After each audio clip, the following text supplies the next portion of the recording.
Dark and forlorn stood the Tower of the Hand, with only gaping holes where oaken doors and shuttered windows had once been.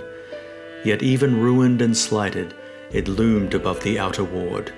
As the wedding guests filed out of the small hall, they passed beneath its shadow. When Cersei looked up, she saw the tower's crenellated battlements gnawing at a hunter's moon, and wondered for a moment how many hands of how many kings had made their home over the past 3 centuries. 100 yards from the tower, she took a breath to stop her head from spinning. "Hollard Helene, you may commence." Helene the pyromancer said, and waved the torch he was holding, and the archers on the wall bent their bows and sent a dozen flaming arrows through the gaping windows. The tower went up with a whoosh. In half a heartbeat, its interior was alive with light. Red, yellow, orange, and green. An ominous dark green, the color of bile and jade and pyromancer's piss.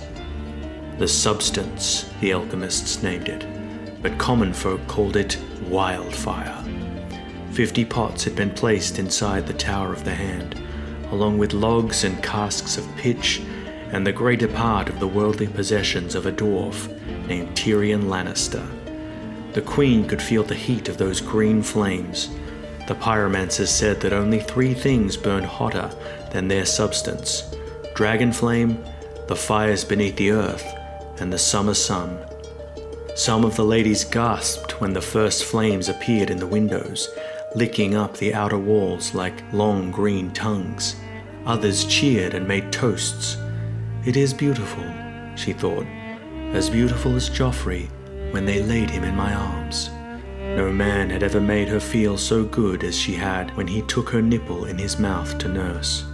Tommen stared wide-eyed at the fires, as fascinated as he was frightened, until Marjorie whispered something in his ear that made him laugh. Some of the knights began to make wagers on how long it would be before the tower collapsed.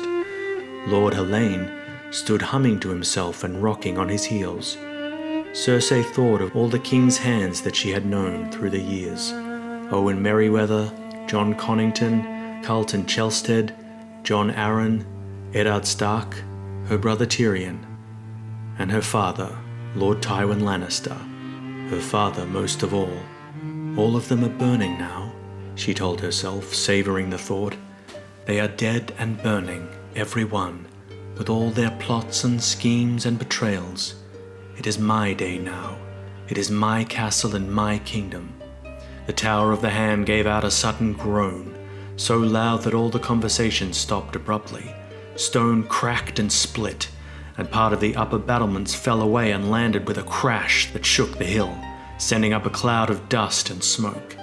As fresh air rushed in through the broken masonry, the fire surged upward. Green flames leapt into the sky and whirled around each other. Tommen shied away till Marjorie took his hand and said, "Look, the flames are dancing, just like we did, my love." "They are." His voice was filled with wonder. "Mother, look, they're dancing." "I see them. Lord Helene, how long will the fires burn?" "All night, Your Grace." "It makes a pretty candle, I grant you," said Lady Olenna Tyrell, leaning on her cane between left and right. "Right enough to see us safe to sleep, I think. Old bones grow weary, and these young ones have had enough excitement for one night. It is time the King and Queen were put to bed." "Yes," Cersei beckoned to Jaime. "Lord Commander, escort His Grace and his little queen to their pillows, if you would." "As you command. And you as well?" "No need." Cersei felt too alive for sleep. The wildfire was cleansing her, burning away all her rage and fear, filling her with resolve. "The flames are so pretty. I want to watch them for a while."